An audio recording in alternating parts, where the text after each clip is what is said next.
Welcome back to another 8 weeks of podcast, everybody. I think, OG, we're refreshed and ready to go. You ready to go? Seatbelt on? It feels like we haven't stopped podcasting, but yes. But that's the nature of doing work you love. And speaking of people who love to keep us safe, the men and women in our armed forces. So after a good holiday week last week, let's raise our coffee mugs to the men and women keeping us safe in our armed forces. Here's to you. Big shout out to you from the men and women making podcast in Mom's Basement and the men and women at Navy Federal Credit Union. Let's go stack some Benjamins together, shall we? Why do I feel like you also just wanted to do a product placement for the Stacking Benjamins mug? I do. Hey, we're on video now, guys, and people are watching us, so we can do this too. Watch that. You can buy one of these. Piggybacking on the fine men and women in our armed services to steal their ad time for our mug sales. I don't know if you know this, Doug, but the big money that Bezos made was in mugs, like coffee mugs. You got to start somewhere.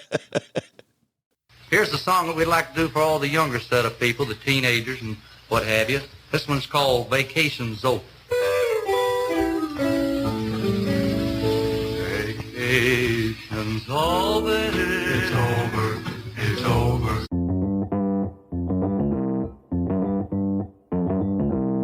Live from Joe's mom's basement, it's the Stacking Benjamin Show.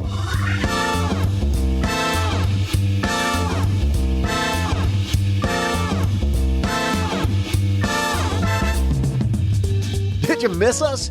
Let me be the first to welcome you to another 8 weeks of 3 days a week podcasts. I'm Joe's mom's neighbor, Doug, but you can just call me Doug. Over there by the water heater are our hosts. I'll identify them in a minute because first, we usually start by telling you about our special guest. On today's show, we welcome a great one, the financial samurai himself, Sam Dogen. You're going to love our weekly Monday feature called the TikTok Minute. That comes right after our headline, where today we'll talk about the danger of buying the dips. After our guest, we like to throw out the Haven Lifeline to answer a listener question or two. And on every show, what's the best part? Yeah, that's my amazing trivia. And now, two guys who have been helping people usher in the fall for over a decade. It's Joe and OG.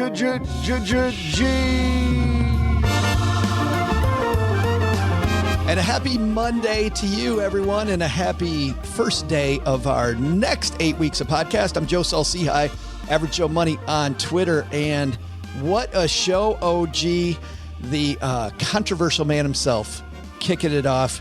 There are people who love this gentleman. There are people who don't like this gentleman, but he brought it with his latest book, and we definitely want to dive into it with him. Sam Dogen is here, Mr. Financial Samurai. How about that? I'm interested in hearing what he's got to say. He retired early. That's good stuff. He did retire early, and people know that he has a reputation anyway for stirring the pot. We'll ask him about that. But more important, he and I will get along just well. You will. And he does have a lot of very good advice, and I can't wait to pick his brain on how we can save more money through better decision making. By the way, we're following it up this 8 weeks. We also have Ramit Sethi coming on. We've got Jaspreet Singh, Minority Mindset. 1 million people follow that channel out of Detroit, Michigan on YouTube. Super exciting. But before any of that, you know what I was thinking, OG? I am not a mind reader, so no. This is exactly what I was thinking first. Well, running a small business, as you may know, like I do, it is super fun, but it can also be very tough. And when it's time to get a loan, it can feel impossible to find the lender that you actually trust. Big banks say no. The internet, well, that's full of sketchy offers with sky-high rates and fine print you can barely read. Whether you need help covering payroll, managing cash flow, or investing in growth, you deserve better. And that's why I recommend the small business marketplace Fundera, which is powered by NerdWallet. It's a free, easy-to-use platform. It lets you compare real financing offers from trusted lenders, and it's all in one place. And what I like is that you don't need perfect credit to get started. There's no spam. There's no bait and switch. Just personalized options that fit your business needs. Nothing I like better than a place that treats me the way that they would want to be treated. Using Fundera is a super way to quickly compare options and make your best funding move the way any great business owner would. Here's the best part, though. For a limited time, when you visit nerdwallet.com/SB and fill out the no obligation form, you're going to get VIP treatment and talk with a real person who knows all the ins and outs of small business lending. And you can tell them specifically what you're looking for. They can tell you specifically which options you should probably consider most. Don't risk your business on unreliable lenders. Go to nerdwallet.com/SB to learn more and find the funding you deserve. Fundera Inc. NMLS ID number 1240038. Well, there's nothing that relieves stress more when you have had a long day, you are completely fried, and you're thinking to yourself, maybe I'll just go out to dinner. But then you think about all those calories, all that money out of your wallet, and then you realize that you can eat healthy because you found Factor. Factor is ready in 2 minutes.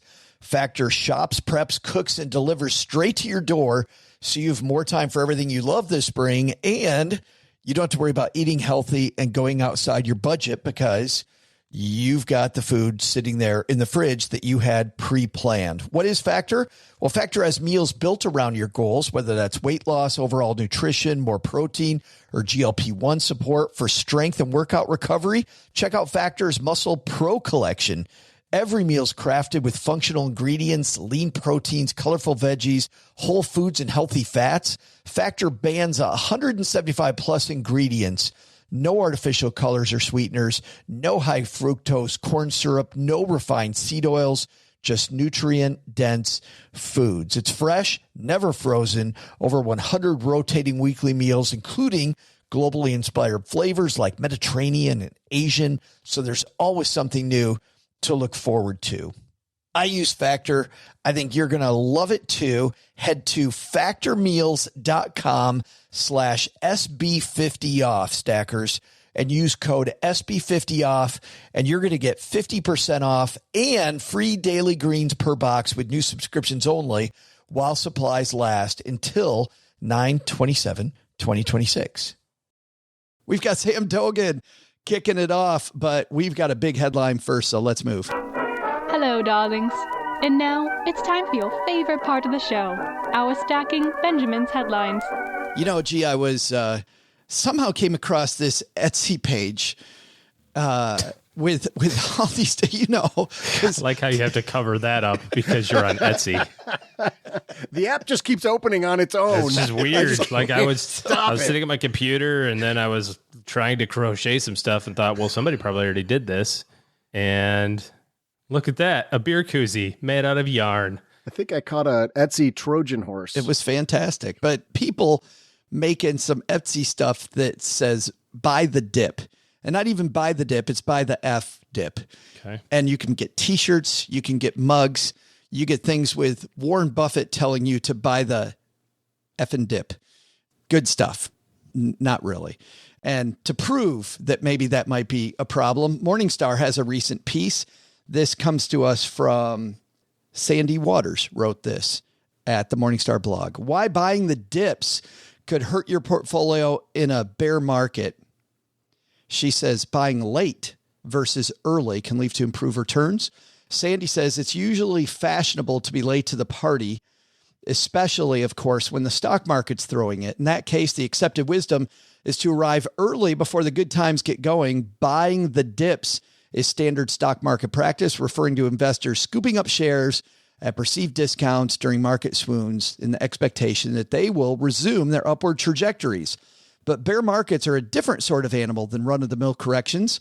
Rallies within a bear market can often be mistaken for the beginnings of a new bull run, only to reverse course and head lower. Bottoms can be easily misjudged. Buying early in such cases often amplifies losses. This is a big concern. Whenever I hear people talking about, quote, back the truck up, and I've got some, quote, dry powder, so I'm going to change my whole strategy and throw as much in at today's price. It always worries me, OG. Well, I mean, from an investment perspective, really any time to buy is when you have the money, and any time to sell is when you need the money. So at some level, if you have extra money today, whether maybe you just got a bonus or something like that, and you're trying to figure out if it's a good time, the answer is yes, now is a great time, because you got to stop comparing the day-to-day market returns or the week-to-week, or, as we're sitting here now in September, 9 months worth of market returns, and go, well, I should have bought it in January, I should have bought it in July, or I should have bought it in. You won't remember this price in 30 years from now. And if you're investing correctly for the next 10, 20, or 30 years, this is the price that is immaterial in that calculation. It's that you got it. It's not that you got the S&P at 4,000 or 4,200 or 3,800. It's that you owned shares today so that they can start paying you dividends, so they can start compounding. Then I think the important thing is to get rid of this idea that you're going to keep dry powder on the sideline. I mean, based on what you're saying, today's the day, right? I mean, if we're looking long-term with our money, stop trying to decide that this is the dip. There is no, get rid of the phrase the dip, or buy the dip, or buy the F dip. Just buy. Well, I get why people are thinking about this, right? Because you say, I take this bonus that you just got, and you're thinking, do I do it today, or do I do it a week from now? Or I heard on the news that Powell is talking on Thursday, so maybe I should wait until, you don't want to be wrong, but the biggest way to be wrong is to just have it sit in cash. So I think you have to do a couple of things. If you can't get yourself to just invest it all today, if you're like, I can't, it's a big number, I got this big check, I feel like I'm going to invest and it's going to go down 10%, and then I'm going to be really ticked off. Pick a number that you're comfortable investing of that, amount of cash that you have today. Think of a downside number where you go, hey, I timed this exactly right. I was right. This did go down, and now the rest is going in. And then think of I totally forked it up, and yesterday was the best day. I missed it on the upside, so that you're not out for the entire period of time. So the S&P's at 4,000 today. You think it might go down 10 more %. So, okay, if it hits 3,600, I'm putting the rest of it in. But if today is the low number, I have to eventually recognize that I missed it. And so maybe you say at 4,400, 10% higher, it's all going in. I can't afford to wait any longer. I've missed that 10% increase. I'm just going to be okay with whatever happens from here on out. So you can give yourself a couple of different permission times if you can't bring yourself to invest it all day, which is, I think, what you should do. The problem with guessing anyway, it gets magnified in individual stocks. Dan Suzuki, who is the Deputy Chief Investment Officer at Richard Bernstein Advisors, says in this piece something interesting, which is that when you buy early, that often leads to another common mistake, which is you see that the leaders in the past cycle, that's what you want to buy. Yeah, and Amazon. And every bear market we've had has had a switch in leadership. And I'll give you two examples. From 2000 to 2002, OG, remember, we had the tech run-up, Web 1.0 or whatever the hell it was, that lasted till 2000. And you saw all those names rotate, right? And there was definitely, over the next 2 years, new companies that rose from the ashes. But during 2000 to 2010, those companies still weren't the leadership companies. There were whole different companies. And what's also interesting about 2000 to 2007, 2008 is that, remember when we would recommend real estate as a diversifier, and people would kind of look at you, they go, yeah, okay, that makes sense. But they weren't in love with real estate. There was no, wow, yeah, I got to get in the real estate market. There was, cheese balls on late night TV talking about it. It's the exact opposite. Now we're trying to get people out of real estate. 2007, 2008, it flips. Real estate becomes the hot thing, 2009, 2010, in the run up to what we're doing now. And so there's always a new cycle afterwards. And in individual stocks, your feeling is, I got to get into the big stocks in the old cycle. Which is another great reason for why bother playing that game? Just invest money into, a mutual fund or an ETF and call it a day. Guys, there were a lot of words there and totally fascinating. I was engaged and dialed in like I always am, but I heard buy the dip, and dry powder. So it sounds to me like we're going to have a kick-ass company party coming up. Is that what I should take away from all of this? It does, doesn't it? We need to buy some dip. Yeah, if you're going to buy the dip, and dry OG. powder. That's the important part. I don't know about the dry powder. No, God, no. Oh, no. Not approved. No, that's probably not going to make the company party. But buying the queso dip, that's a good one to buy. The queso dip's on sale. Speaking of sales, by the way, let's transition from talking about stocks to talking about individual purchases. I got a piece here, OG, from Money. 7 signs a good deal is really a bad one. So if you think in the stock market sell-off that is a bear market that you're getting a good deal, studies show you may not be. Well, it's the same at the supermarket.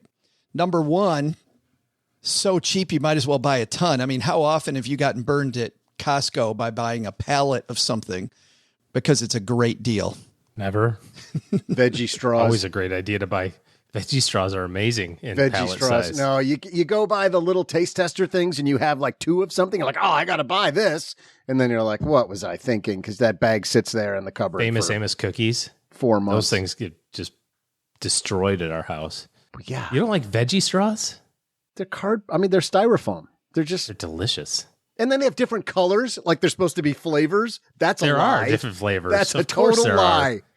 No, yes. I wrote a letter. I was so pissed about that. OG at stackingbenjamins.com. Veggie straws are different flavors. Agree or disagree.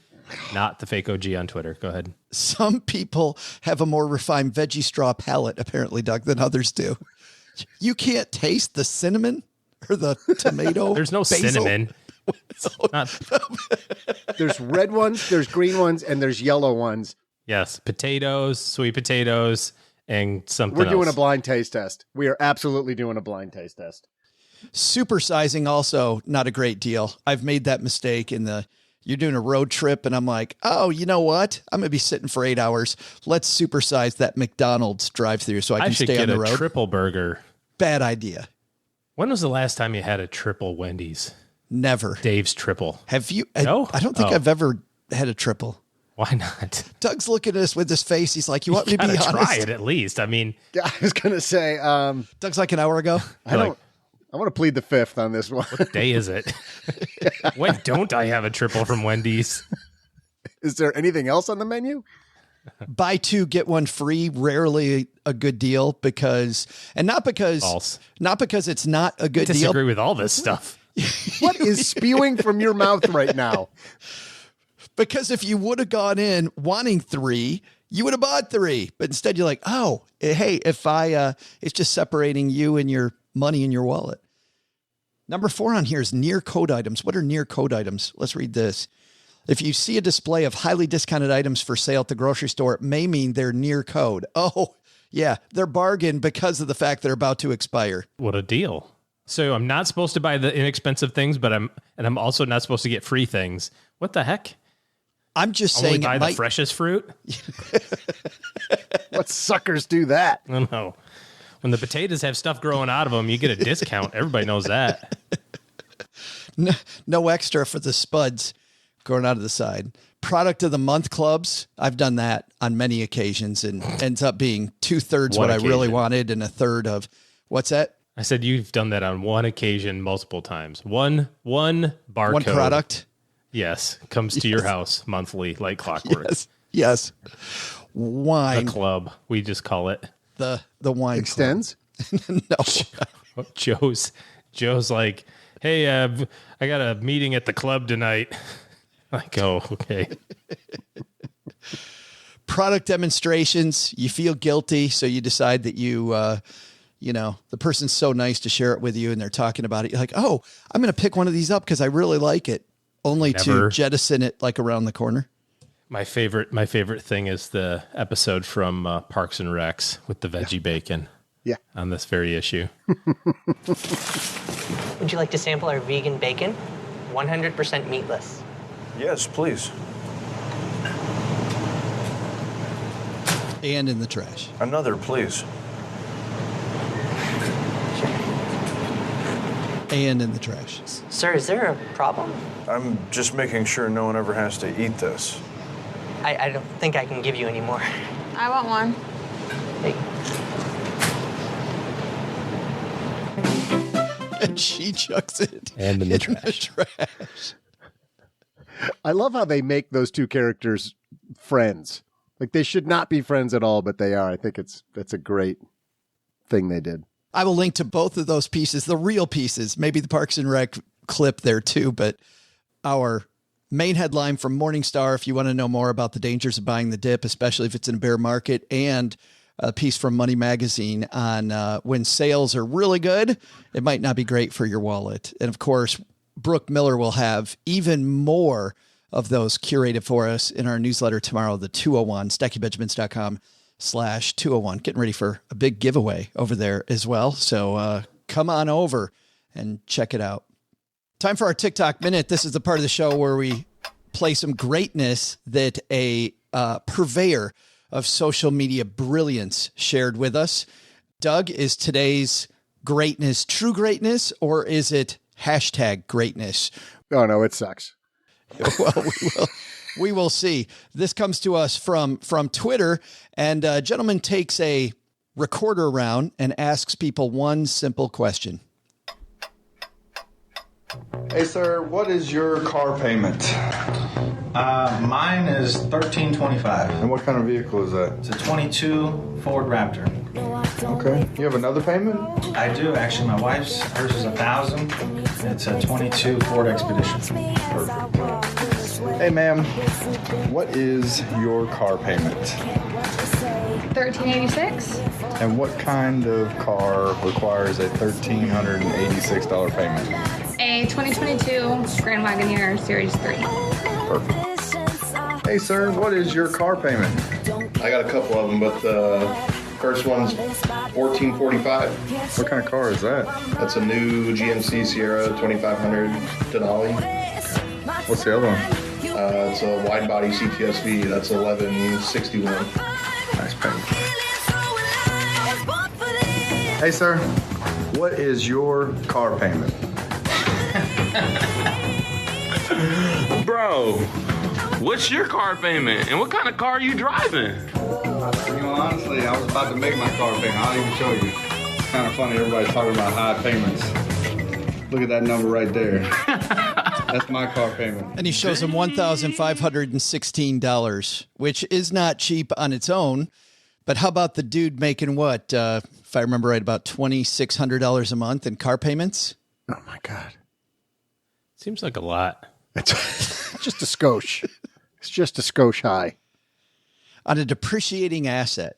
Wow. $2,500 a month or $1,500 or even $1,300. Like, I was blown away by the first one. It was like, what, $1,200? I can't go by that back that far because my mind is blown. Mine's $1,000, but it's at 0%. I had the cash to pay it, but why at 0%? It seems like those are probably purchases and zero down, because I can't imagine lease payments on a couple of those vehicles being that high. Leases would be even worse, don't you I'd think? say lease is even Never more. ends. No. Yeah, the lease is difficult. But no. Never ends. Guys, you're on a lease, you're buying half of the residual value at the end of 3 years. Plus interest. Well, yeah. A lease is nearly always a worse deal than a purchase. Almost. If from a cash flow standpoint, a monthly cash flow standpoint, that's why they got so popular, because they're less expensive on a monthly cash flow basis. You're right. You're definitely right. Ford, GM, Chrysler, they were like, guys, no, we got to do something right by everybody. We got to create a program that's better for consumers, not for us. No, I'm not saying that it's a better, smarter financial decision. That's not what I'm saying. I'm just saying if all you care about is how much money per month, and I want to spend the least amount per month, half of the residual value over 3 years is typically a lower lease payment, which is why they got so popular. I'm not saying it's the smarter thing to do. I'm just saying it's easier on the cash flow. Less expensive from a cash flow standpoint. Yeah, that's what I'm saying. Only from that. But you don't have anything. I mean, you barely have an asset even when you buy it, but you don't have anything when you're done, and you're going to perpetuate those monthly payments forever. Yeah, I mean, that's why it sucks. But if all you're worried about is how do I pay the least amount, that's why. I mean, this is why when you start with your budget in mind, so you're not sleeping in the back of your El Camino. That is why. I think it's a good lesson. Because for $2,500 a month, I'm not sleeping there just because it's all I can afford. It's because I want to get my money's worth, right? I want to make sure $2,500 a month. I am sleeping in this every night. That's why that guy got the 2,500 Denali, because it's got the long bed on it and he can just put the air mattress back there. That's what they should do. They should make those SUVs now with like futons in the back. And notice this flips down to a queen size mattress for you to sleep in because the payment is as much as your rent. We'll even include the old milk jug you can pee in. Coming up next is a gentleman whose passive income now exceeds $300,000 a year. And by the way, this is according to him. Is it really passive though? Or is it like work that he's calling passive? Well, and that's the interesting thing, because this gentleman courts controversy whenever he says things like that. His name is Sam Dogen. He's the founder of Financial Samurai in 2009, one of the most read personal finance blogs. And also he tends to court controversy, it seems like, wherever he goes. He's got a brand new book out, though. Sam and I have known each other for a long time. And actually, Sam helped us, OG, in the early days of Stacking Benjamins get this show off the ground. But Sam is never one to shy away from a discussion or a pot-stirring comment. And by the way, for me, that is part of what makes personal finance fun, is the fact that people think it's boring. This is a guy that never makes it boring. Sam Dogen coming down to the basement in a second. But Doug, to get us there, I think you've got some trivia for us. Hey there, Stackers. I'm Joe's mom's neighbor, Doug. And am I the only one who thinks it's maybe fate that Mr. Financial Samurai Sam Dogen is waiting upstairs to talk about buy this, not that, on the same day that a place lots of Americans buy, Kohl's department stores, opened its doors in 1962? One thing people were buying a lot of in the early 80s was the Smurfs, who debuted on NBC on this date back in 1982. I wonder what the Smurfs did for money. Hey, there's a question. If Papa Smurf walked into a Kohl's department store to buy a gift for Gargamel, based on his economic principles, how much would he expect to pay and how would he pay for it? I'll be back with the answer right after I go Smurf up the kitchen. I don't even know what that means. I had a breakfast mentoring meeting yesterday with a young woman who was just amazing. She is graduating from college with a degree in wealth management, and she reached out hoping for some pointers. And listen, if somebody's in Texarkana and wants to go into this beautiful field of personal finance and helping people get their money together, that is incredible. But even more incredible is how she reached out, how she was trying to network. And I was having a discussion that finding the right person and avoiding the wrong person for a role, that's what can make or break an organization. And we just don't see that many qualified people. So how do you find them? Well, Indeed sponsored jobs is a boost whenever you need to find quality talent. If you're hiring, Indeed is all you need. You can stop struggling to get your job post even seen on other sites. You'll match with quality candidates with Indeed's sponsored jobs. Get matched with and hire quality candidates who can drive the results you need. Reach candidates who meet your specific criteria like skills, certifications, or location. It drives me crazy when I'm matched with all kinds of people who aren't a fit. I don't have that kind of time. People are finding quality hires on Indeed right now. In the minute I've been talking to you, companies like yours made 27 hires on Indeed, according to Indeed data worldwide. Sponsored jobs posted directly on Indeed are 95% more likely to report a hire than non-sponsored jobs. Spend less time searching and more time actually interviewing candidates who check all the boxes. Less stress, less time, more results. When you need the right person to cut through the chaos, this is a job for Indeed sponsored job. And here's what's cool, Stackers. You're going to get $75 in sponsored job credit to help get your job the premium status it deserves at Indeed.com/podcast. Just go to Indeed.com/podcast right now and support Stacking Benjamins by saying you heard about Indeed right here at Stacking Benjamins. Indeed.com/podcast. Terms and conditions apply. Hiring, do it the right way with Indeed. In business, there is no room for guesswork. Every shipment matters. Every deadline counts. And when you're trying to keep operations running smoothly, the last thing you need is uncertainty. That's why reliability is at the core of USPS Ground Advantage. From the moment your package is first scanned in, it moves through a secure nationwide network, aiding in a timely and accurate delivery. You get near real-time tracking so you can keep up with your shipments. And with affordable upfront pricing, there are no hidden fees or surprise surcharges to throw off your cost sheets. It all adds up to predictable deliveries you can depend on, because knowing your logistics are handled lets you focus on everything else, your customers, your team, and the future you're building. Visit USPS.com/Ground Advantage to start shipping with confidence. USPS Ground Advantage. We mean business.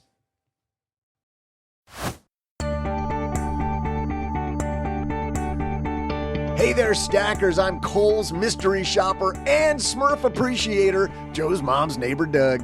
I can hear Sam Dogen on his way down the stairs, so let's get you your trivia answer. The question was, based on his economic principles, if Papa Smurf walked into a Kohl's department store to buy a gift for Gargamel, how much would he expect to pay? Well, I gotcha, because the Smurfs didn't use money because they believed that the best method of taking care of each other was simply sharing so that everyone would thrive together. Well, that means Papa Smurf would have expected to pay $0 for his gift. The bigger news is that the Smurfs shouldn't have been blue. They should have been red, because it seems to me that the Smurfs were clearly communists. I mean, who knew? And now, let's say hello to the financial samurai, Sam Dogen.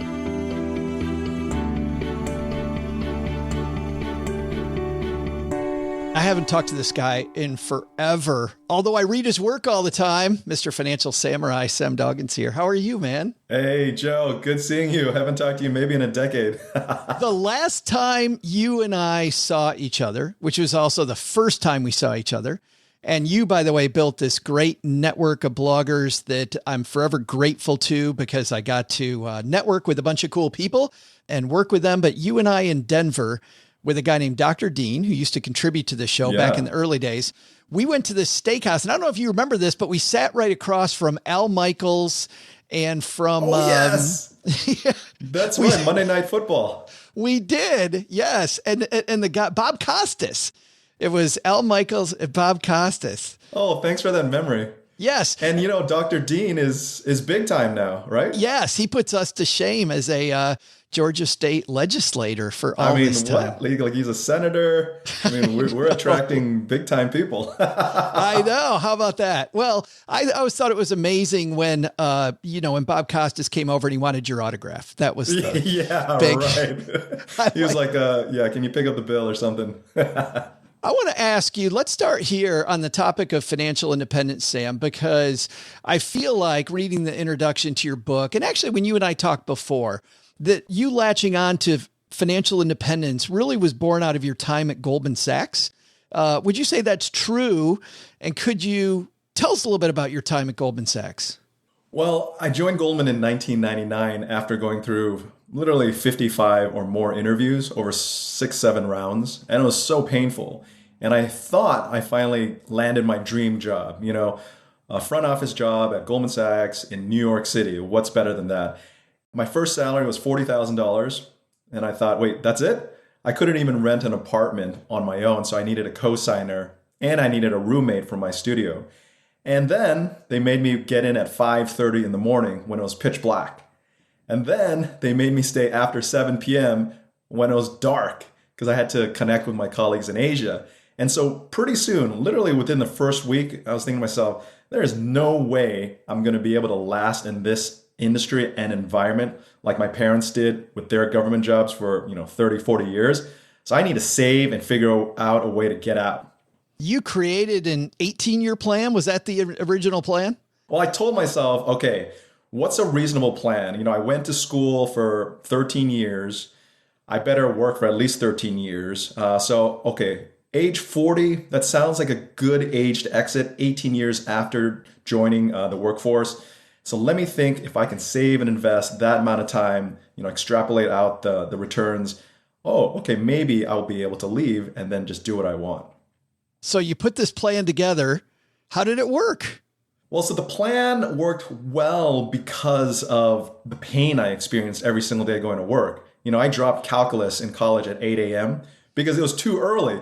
So for me to have to go into work at 5:30 a.m. under the fluorescent bright lights was like torture. It was really like torture. So you said it worked. You're saying it worked because you were so damn diligent about it. Like every day you're like, screw this. I am making this plan work. I mean, all the pain, the more pain I got, the more yelling I got, and the more stress I felt. I was like, okay, I just got to save more and more. Every single dollar I saved was like, a little bit closer to that freedom that I might experience one day. So I really had to keep the faith, and it's just really stressful. And that's the irony of having a bad job right out of college, or just a bad job in general. It forces you to think about your future more.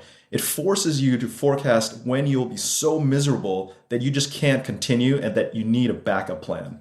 Well, and I love this idea of getting out of the bad job. And you say something very early in your book that I want to focus on. You draw this difference between not losing and winning. Right? Yeah. That there's really two different types of strategies. And obviously buy this, not that. You want to talk about winning, but tell me about the difference between these two things, because not losing really is still not winning.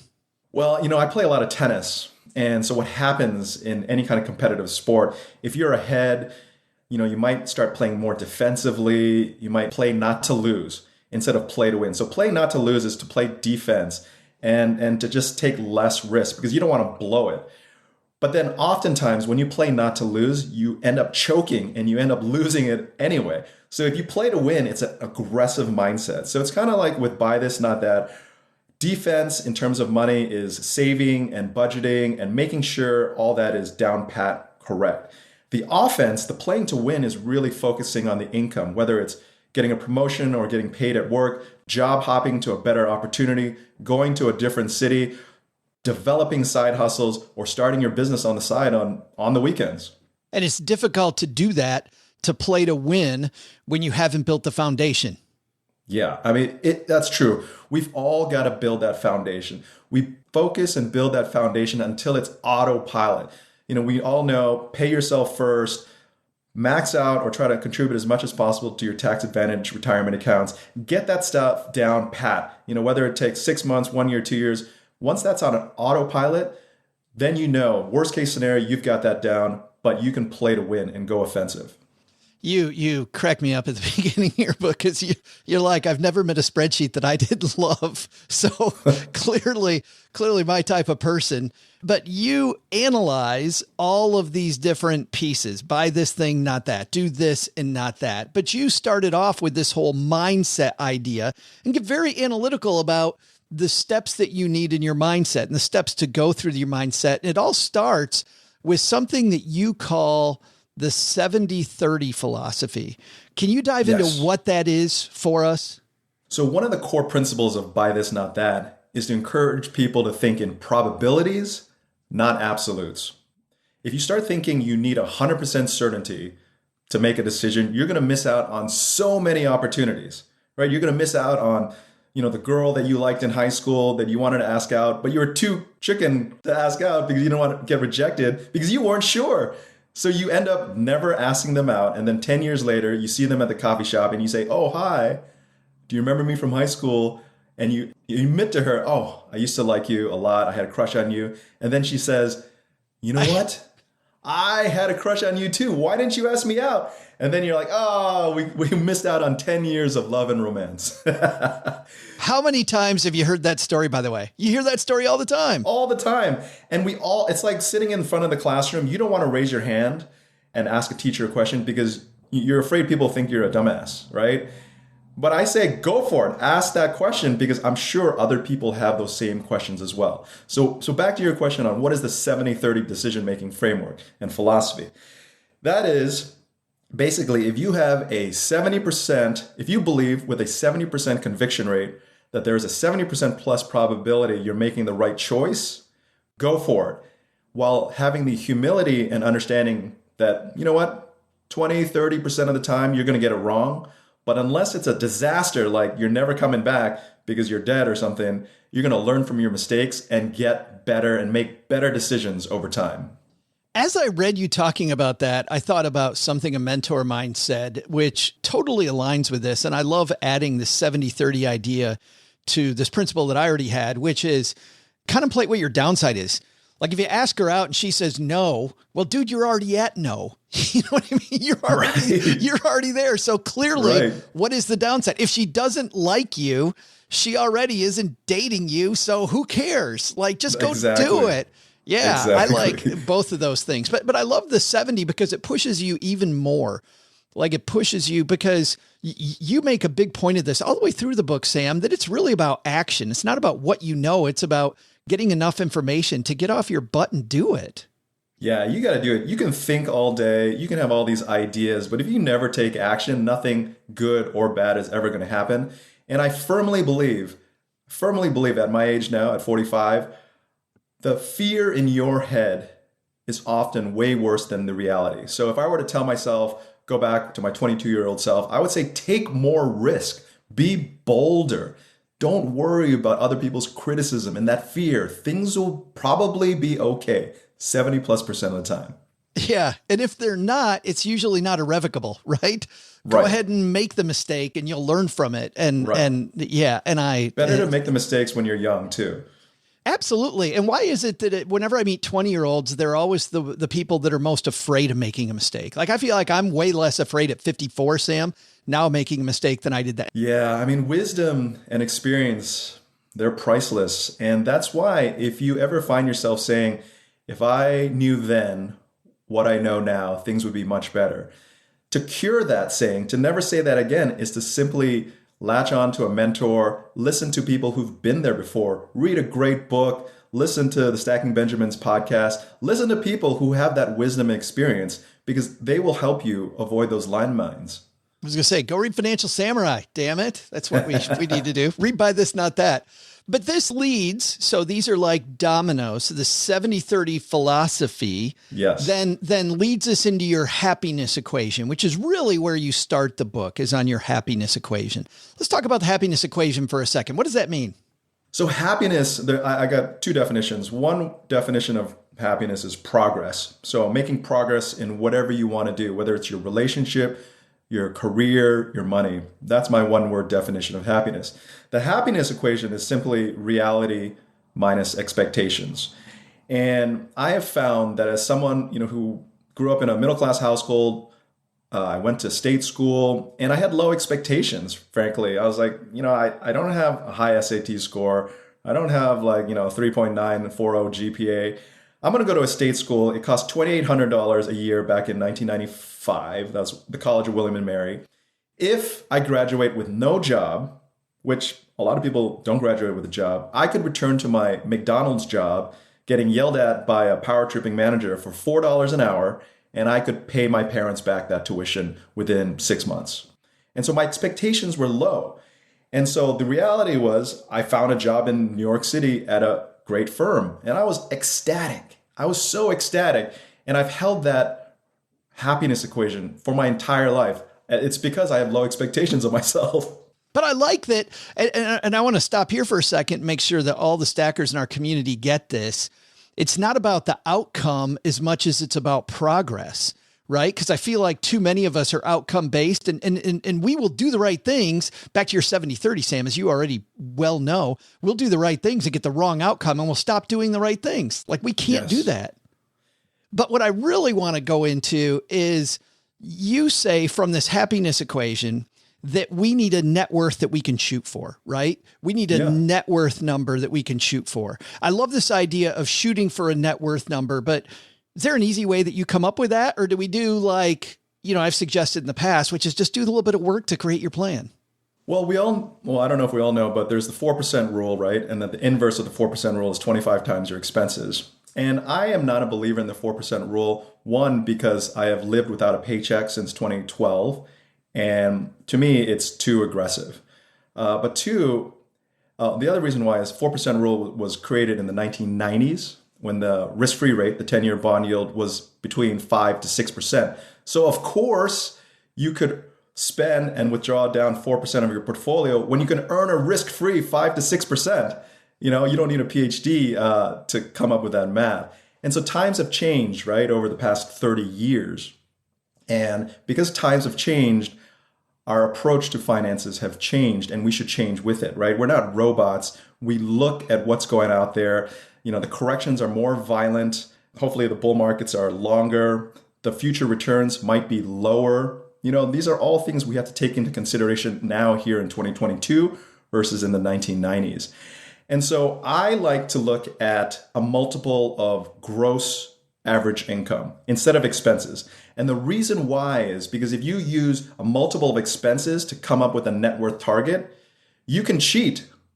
You can just say, I'm going to start eating rice and beans every day to get to financial independence. Whereas if you use a multiple of income, you can never cheat. You always have to be saving and focusing as your income grows, which is what most of us do, right? Over our careers, our income grows. So as you use a multiple of income, then your savings and investing will grow too. And my minimum target is 10x income, but my ultimate target is 20x income for a net worth. And I love this for all the money nerds out there, because the only person, when you say cheat, Sam, the only person you're cheating is you, right? Because if you say that I'm done and then the market does what it's done this year, well, you just screwed yourself. That's all you did. Exactly. I mean, so only really you know what you need, and you have to be true to yourself in terms of what your financial independence number is. My definition of financial independence is when you have enough passive or semi-passive investment income or royalty income to cover your basic living expenses, right? So we can come up with different FIRE terms all we want to make ourselves feel better and fit our situation, because that's what we do, right? We need to make ourselves feel better to give ourselves the motivation to continue. But you got to be true to yourself. You yourself know the real number. Yeah, these FIRE terms drive me crazy anyway, like fat fire, lean fire. Let's just avoid a dumpster fire. That's what That's what I think you and I want. I want to back up on something you said earlier, because you were talking about risk-free income, and you have a little inset in your book about one metric that you've looked at for a long period of time, which is the 10-year treasury. Yes. And you say that you really focus on this one thing. Can you explain to us why you focus so much on the 10-year? Yes. So if there's one data point, economic number to focus on, it's the 10-year bond yield. So the 10-year treasury has a yield, and it is the risk-free rate of return. So if you invest in a 10-year treasury bond, you will get that yield every single year and all your principal back after 10 years. And it's risk-free because it is issued by the U.S. government, and the U.S. government is sovereign, right? If we don't believe in the U.S. government, then we don't believe in anything, right? And so the risk-free rate of return will tell you many things. One, it will tell you expectations about inflation. So if the yield is going up, inflation expectations are probably going up. If the yield is going down, inflation expectations are going down. The 10-year yield is also a metric to use for investors. So you wouldn't invest in anything, whether it's real estate or stocks, if you cannot return greater than the 10-year bond yield, the risk-free rate of return, right? So you basically can figure out your equity risk premium. So let's say the 10-year bond yield is at 3%. That's risk-free number. What do you require? What kind of premium do you require over 3% to invest in stocks, to invest in real estate, to invest in anything? And if that premium is at 0, you're not going to bother investing in anything. It's a complicated number that encapsulates economics, expectations, inflation, unemployment, future returns, everything. And that is the one number I hope everybody follows and studies over the long term. Yeah, it seems like just a very nice shortcut for us, right? Instead of focusing on all these things, if it's encapsulated in this one marketplace, I get all this data at once. And it also seems to go very nicely, Sam, with your 70-30 rule, right? Where you know what, based on this number, if I'm evaluating an investment, this will tell me the likelihood that this is worth investing in or not, and gives me some leverage. Yes. It's, for example, let's say, so this year in 2022, the 10-year bond yield peaked at 3.48%. And that's up about 2% from the beginning of the year. And that was because inflation expectations were huge. And then people expected the Federal Reserve to hike Fed funds rate to 3.5%. And everybody was freaking out. But then you see the June inflation numbers come out and the July numbers will come out and they're rolling over all the data points. And then those expectations go down. And then you see risk assets start gaining a bid because, finally, our expectations for ever rising inflation is getting moderated now. So we can better model returns and earnings expectations and so forth. So it is a really important number, and it's a fundamental number for people trying to achieve financial independence and trying to retire early and figure out their safe withdrawal rate as well. I don't know that I like the word hack, but that's a great hack. I mean, that is a fantastic hack. There's one more from early in the book that I'd like you also to explain to people, because this is an amazing thing to do, because it's mostly about behavior. You talk about tethering income and your investments. If you can explain this to people, this is another powerful thing, Sam, because I feel like it helps you stick with the plan, right? When you do this tethering thing. Explain this idea. Well, so to build enough passive income, you got to build a taxable investment portfolio or a rental property portfolio. If this is money outside of your tax advantaged accounts. So it's already hard enough for, some people to max out their 401k or do the IRA and all that. But to go a step beyond and try to build a taxable portfolio that's 1x, 2x, 3x greater than your tax advantage accounts, it's very difficult. And some people, because of the difficulty, won't bother to start. And so if you tether your investments to something that matters, small things, then it becomes easier. So for example, you can tether your investment in the S&P 500, like an SPY index ETF, to paying for your daily coffee habit of $3, right? And the $3 a day, maybe that's $1,000 a year. And you try to figure out, how much do I need to invest to generate $1,000 a year at a 4% rate of return? So you take 1,000 divided by 4%, and you come up with that target amount to invest in. So if you tether all those little things that you enjoy doing in your life, pretty soon you'll get to a bigger thing. Maybe the biggest challenge will be tethering what investment that'll pay for your mortgage, and then what investment will pay for your child's education, and what investment will pay for your Hawaii trip around the world or whatever. And you just keep on going, and that keeps you motivated. I love it, because staying motivated, especially in down markets like now, like you see so many people, Robinhood's laying off a bunch of people. Why? Because nobody's trading right now. Hopefully that's good. But you and I, you've been in this game as long as I have. It generally isn't good. I mean, the average person is not trading, not because they're smart, but because we always do the wrong stuff, and we just, holding Please on. don't trade, folks. I mean, after a year of trading, you're going to calculate all your wins and losses, and you'll be like, that's it? You could have spent that time building a business, trying to get promoted, helping your colleagues. I remember I traded so much while I was working in finance that I got pulled aside by the senior managing director from New York City. And he came out and he said, "What the hell are you doing? What are you doing? Aren't you doing your job?" And the funny thing is, I ended up making like a couple $1,000s, but I had literally 7 figures worth of trades because I was like in and out, in and out. It was such a career limiting move. And at the end of the time, it was a waste of time. Wow. Don't day trade, folks. Just focus on the long term and asset allocate, reduce stress, believe in the process.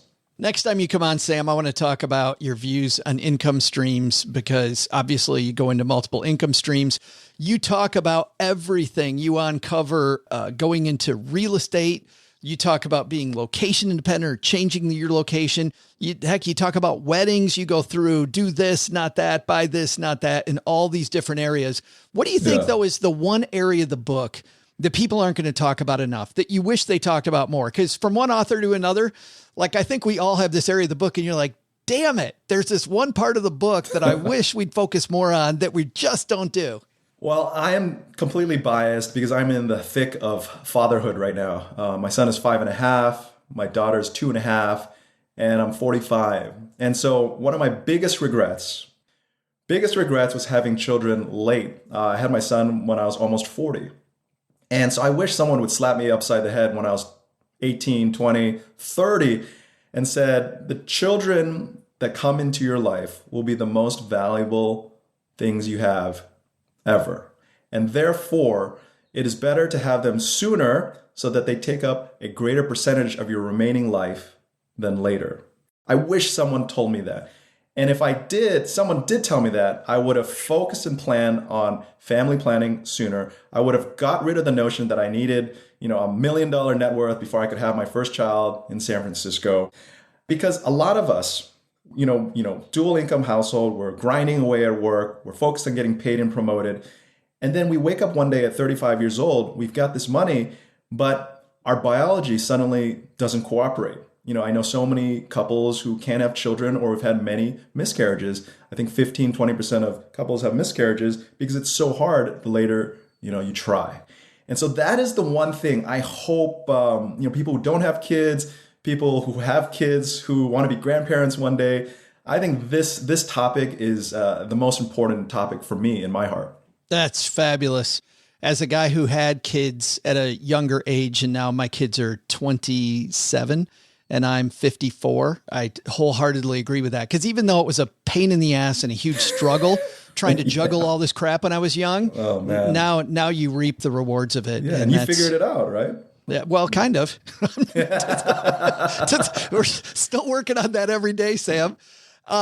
We just covered maybe, I don't know, the first 10% of this book. The book is Buy This, Not That. It's available everywhere.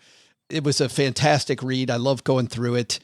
But I want to end on this because you referenced this earlier. And I think this is a phenomenal story more people need to hear about you, which is you talked about the 55 interviews, but you made a decision to go to William and Mary, as you mentioned earlier, lower cost school, close to home, a real ROI decision, still a heck of a great school, by the way, fantastic place to go. But like you said, your SATs weren't phenomenal.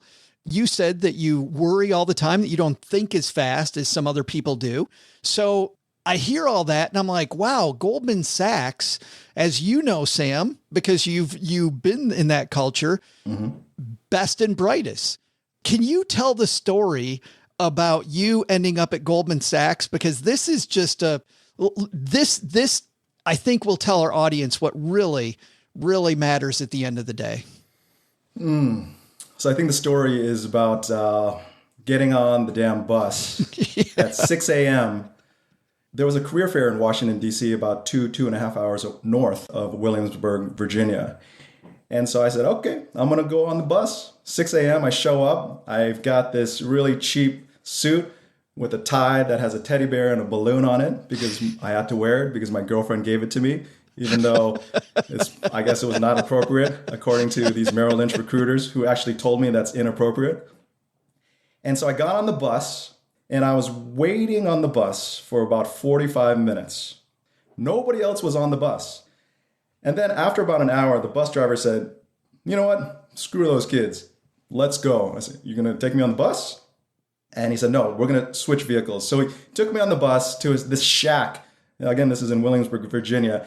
And he pulled out a black Lincoln town car, tinted windows and everything. That's like your dream, back in 1998. And I was like, all right, I'll get in the car. And he chauffeured me 2.5 hours to the career fair in Washington, D.C. And that is when I met the recruiter. Her name was Kim Perkis. I'll forever be indebted to her. She grilled me like a sausage, kept on sizzling me, asking me about, the Federal Reserve and what I thought about this stock. And I was like, I did my best. And I thought I did great. And she goes, okay, welcome to Super Day at Goldman Sachs at, Old Slip Plaza, whatever that address was. And then I had 12 more interviews. I said, hey, I think I did pretty well. I met all these other candidates, who went to Ivy League schools and everything. And I said, I think I might have got the job. And they said, Sam, you didn't get the job, but we'd like to invite you back again to find a home for you. And then they found, I came back 5 more times. And then one time was at the derivatives desk. And I was not a math guy. And they made me read this book called Options as a Strategic Investment by Nate McMillan. It was like a 1,000-page book. It sounds like a page turner. Yeah. They said, go home and read this and come back to us. So I read it. I read the whole damn book. It's crazy. Came back a month later, and they asked me one question from chapter 1 of the book. What is a butterfly spread? And then I was like, I know the answer. But I didn't get that job either. And I have to tell this other story because I went into the office at 7:30 a.m. up the elevator. It was a packed elevator. You're like sardines. And I was in the front like this. And then I got out as quick as I could to let everybody else out, right? I waited in this office for 30 minutes, waiting for the MD to come interview me. He came into the room. He said, hey, he looked at me straight in the eye. He said, never, ever get out of an elevator first before a woman. And then he walked away. Oh, sorry, sir. And that was it. So that was one of my 55 interviews that I will never forget. So now I never, even if it's packed sardines, I will push you back and get out of the way so a lady can step out of the elevator. But anyway, long story short, which was a long story, I was able to get that job while I was traveling abroad in Japan, and it was awesome. I just love the idea that showing up matters. And just show up, people. Just show up, and not just show up, but show up over and over again, right? Yeah. Through the criticism, through the hate, through the doubters, just keep on doing it. Because at the end of the day, unless you're really hurting someone, you're doing good work. You're making progress. And over time, you're going to be surprised at how much progress and how much goodness will come your way. Hey, this is Jen Pilcher, Navy spouse of 23 years. And when I'm not helping military spouses connect in our digital community, I'm stacking Benjamins. Big thanks to Sam Dogen for dropping by. I know that there are a lot of money nerds who know everybody in the personal finance space. When Doc G showed a photo of himself, OG, reading Sam's book, his Facebook group blew up. Like the number of people saying, you shouldn't talk to that guy. You shouldn't spread whatever he's got going on. I tend to think differently. So does Doc G. However, for the people that really want to see it outside the scope of our main interview, I asked him that question. People call him a troll. People say that he courts controversy. People say he does some things that they're not fans of. We asked him those questions. However, that's a niche audience that wants to talk about that and maybe needs to see this. So you'll see that portion of the interview over on our YouTube page. How about that?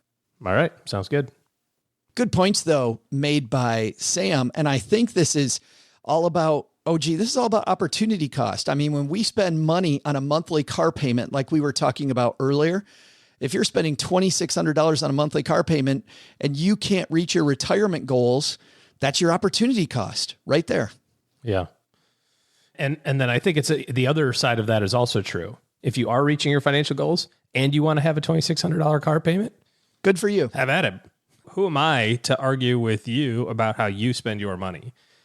You need to be in charge of your own stuff. And if you're saying, hey, it's I'm on track. I want to spend money this way. This is what I want to do. Okay, cool. If you're not on track, then be honest with yourself and go, what are the areas that I can take care of to kind of tighten it up? What are the things that I can do to, be more intentional about how I spend money? And that even goes as far as what we were talking about with Doug earlier on about leasing a car. If you want a new car all the time and you know you're going to want a new car the rest of your life, and you're okay with the fact that this may be net worth wise suboptimal, but you can consistently get in the new car, go for it if all of your goals are being taken care of. Yep. Absolutely. Let's throw out the Haven Lifeline, shall we? And tackle some of life's biggest, oh my goodness, I say this every week and I have no idea what it is. That's, you're gone for a week and you've got no clue. Oh, let's throw out the Haven Lifeline, tackle some of life's most important questions. Our friends at Haven Life Insurance Agency, OG, they put what you value first. I'm going to go with the fact that it is officially fall. It is technically, the Weather Channel tells me, meteorological fall starts September 1st, which you know what that means. It's all those sweater vests that we can now get out. We can wear sweaters and cardigans. It's really awkward when it's still 97 degrees and you're like sweaty, but you're like, but I really want my pumpkin spice latte, my sweater vest. Sweater vests are great. I get a lot of grief wearing sweater vests, but they are perfect if there's a really narrow cold front coming through. I've never seen anybody wear more sweater vests than Doug. Never in my entire life. Like seriously, never They're ever. Wonderful. It's because you get to show off the fashion of the vest and whatever the sleeves are that you're wearing. On a normal sweater, you maybe get the collar to peek out. But with the sweater vest, you're rocking like 2 or 3 layers of fashion all at once. And if you get cold, you can put your hands right, like, there, and they're warm. It's the best invention in the garment industry. It's like a garment mullet. It's just amazing. Okay, so now there's a different poll we got to have. We've got, are there flavors to the veggie straws? And what are your feelings about vests? Doug's only upset that the sweater vest can't be worn with his Dickies. True story. Oh, I've got the guns for that. I'm going to do that. I totally have the guns to pull that off. Oh, man. I just threw up in my mouth. That is so, I do not want to see it. It's your loved ones and your time that you value. Believe it or not. Nice save, Joe. Yes, that's why they made buying quality term life insurance actually simple. You go to stackingbenjamins.com/Haven Life now. You'll get a free quote. Love what they're doing at Haven Life because they are committed to offering a modern way for you to buy life insurance. And that means their application has been simplified, so it takes so much less time than the old style applications. It's all online, so you can just get it done, and you'll get an instant coverage decision. No more waiting forever for that decision, and really lovely customer support. And of course, they're backed by Mass Mutual, more than 160 years old. And today we're throwing out the lifeline to our friend Jess. Hey, Jess. What up, Stacking Benjamins squad? This is Jess. I'm 45 years old, not married, no kids, and just throwing it out there that I am addicted to Spindrift. No thanks to Joe. I have a decision to make about my HSA, and I need some opinions. So for the last 4 years, I've been on a high deductible plan with an HSA. Right now, it's got about $14,000 in it, and I've intended to hack and save those receipts to cover medical expenses with the account in my later retirement years. But this year, I was diagnosed with a chronic health condition that's going to require regular testing, more frequent than average doctor visits. So I have a choice to switch over to a regular plan. Now, both of the plans have a $1,500 deductible, which is really low on the high deductible health plan side. But if I switch over to the regular plan, I'll lose access to my HSA.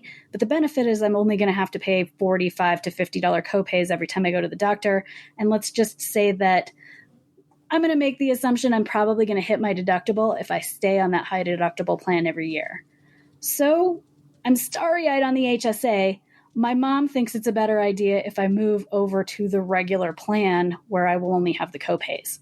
What would you do if you were in my shoes?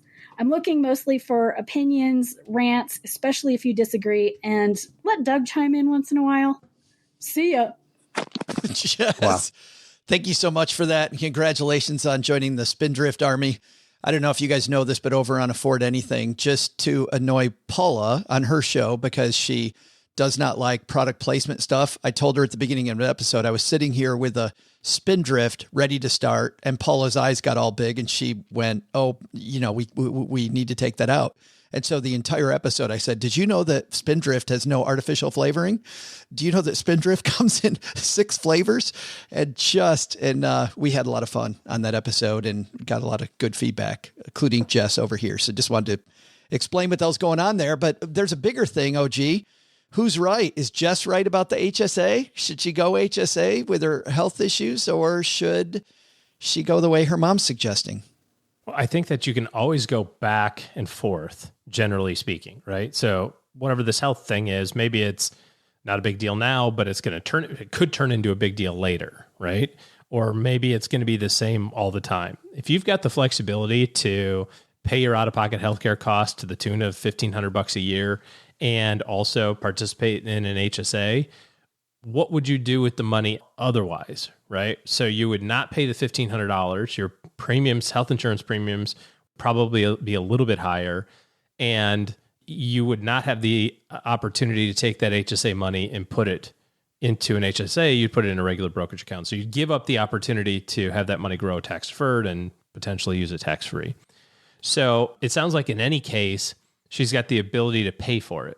So I would like to pay for it, but do it under my own terms. And what I mean by that is take the HSA, write the check for the deductibles. It is what it is. It's $50. Maybe you spend, $1,500 in deductible money every year, but you have the eligibility to dump money in the HSA. So that's what I would pick. And it's funny because a lot of people, as you know, OG, You've heard this a lot. HSAs, when you run into health trouble, are not that effective because the amount you pay is going to be so much out of pocket. However, Scott Heiser agrees with you. He's a guy that has been in healthcare for a long time and in health insurances for a long time. We did a great interview with him about a year and a half ago now. In fact, we had him back just on YouTube for a special second appearance for people that missed it. You can go to our YouTube channel and we will definitely, just for you, link to that in our show notes page, because OG, he agrees with you that if your expenses are going to be really, really high and you get through this higher deductible, the cost of the insurance is often so much less that if you're going to pay a lot of money out of pocket, go with the HSA.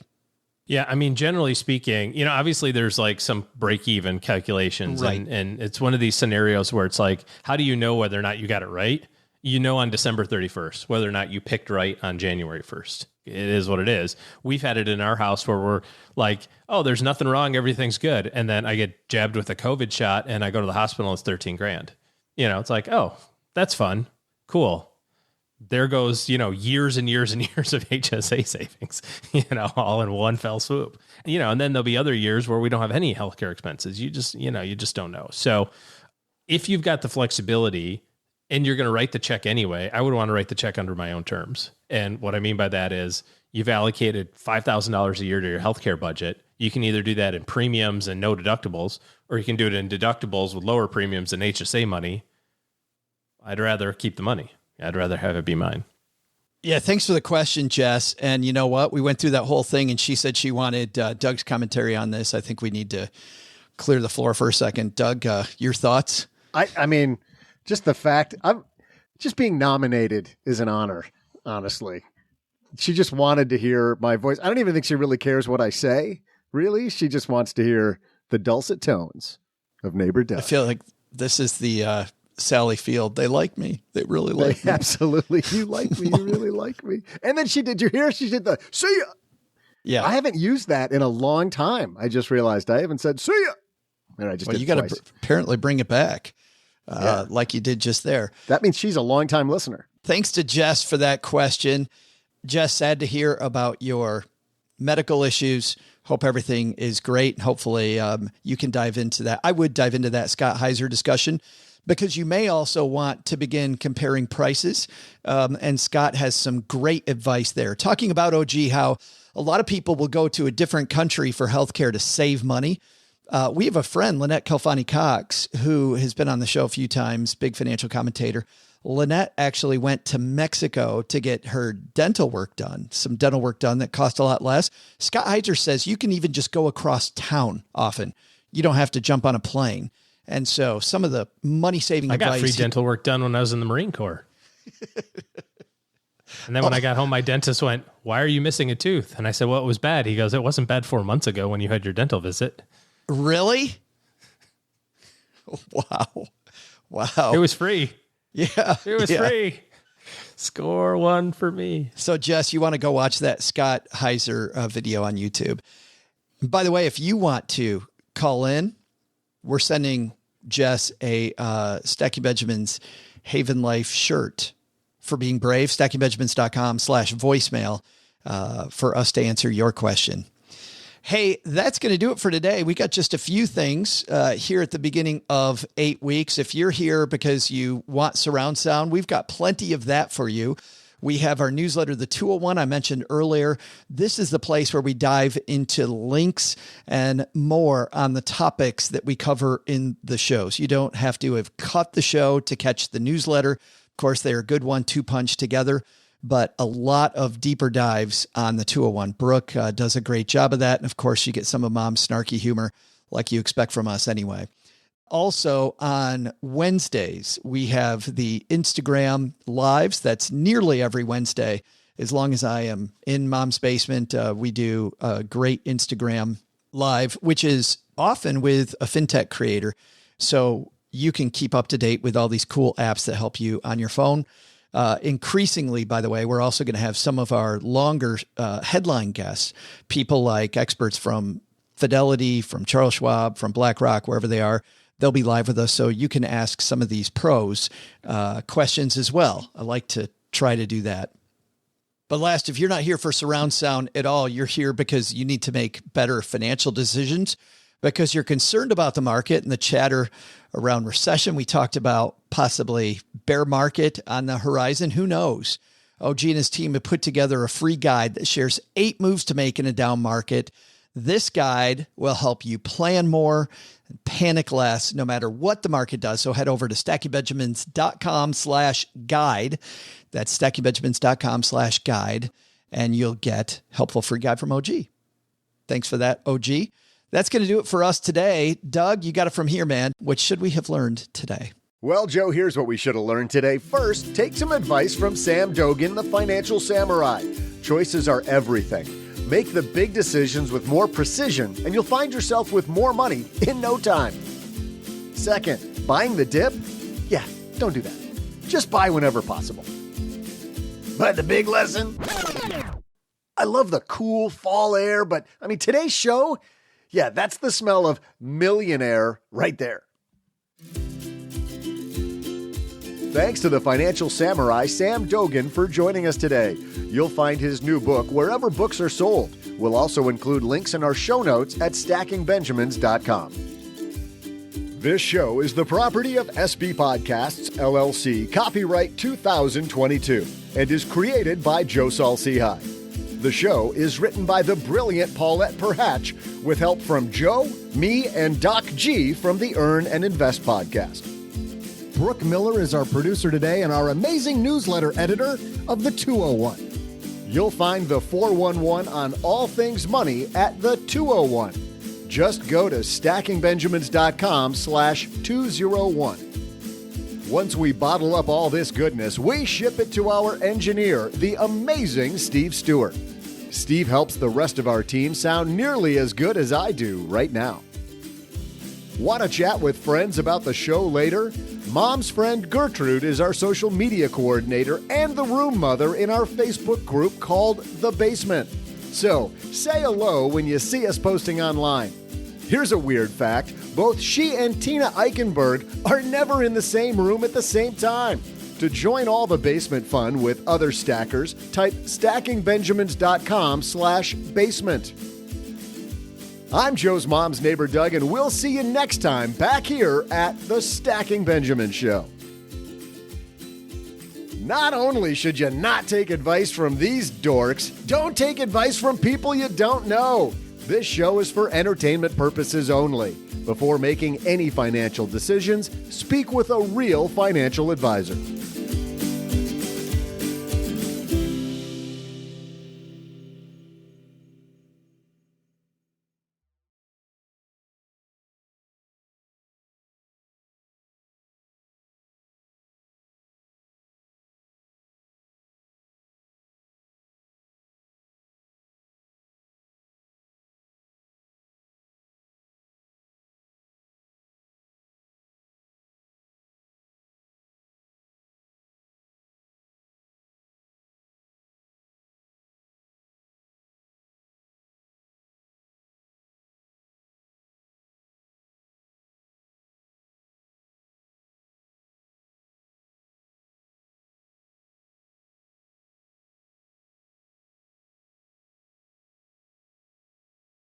Welcome to the after show.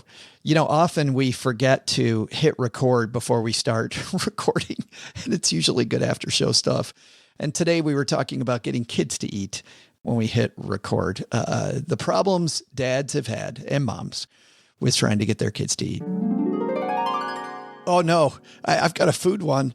Autumn kept throwing up the fish, right? Just like, I don't like the fish. I don't like the fish. And she would barf it. And we're like, oh, her, I'm not going to take it game is pretty strong. But we think it's all just mental. So one day I'm making fish and Cheryl and I agreed, she has no idea. She has no clue. So the kids come home from school and she's like, Dad, what are we having for dinner? And I said, chicken, making chicken. And so we sit down at dinner with our salmon and we get partway through it. And Autumn goes, Dad, I think there's something wrong with the chicken. I said, why? She goes, because it tastes like fish. I go, maybe she does know. Maybe she's got a clue. Did she Ralph it up?